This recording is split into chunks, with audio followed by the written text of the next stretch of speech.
அச்சங்கோவில் அரசன் என்போம்,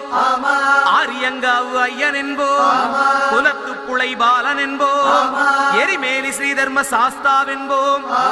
சொரிமுத்து ஐயனார் அப்பன் என்போம், ஜோதிச ரூபன் என்போம், மகர்ஷி மர்தன் என்போம், மணிகண்ட சுவாமி என்போம், சுகுணவிலாசன் என்போம், சுந்தர ரூபன் என்போம், ஜாதி மத பேதமில்லா கடவுளாம், சத்திய வடிவான தெய்வமாம், ஆபத்தில் காப்பவனாம்,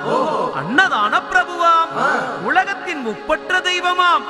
சோதனைகள் செய்வானாம், ஆனா கைவிட மாட்டானாம். அப்படிப்பட்ட சாமி ரொம்ப சிறுசையா, ஆனா சக்தி ரொம்ப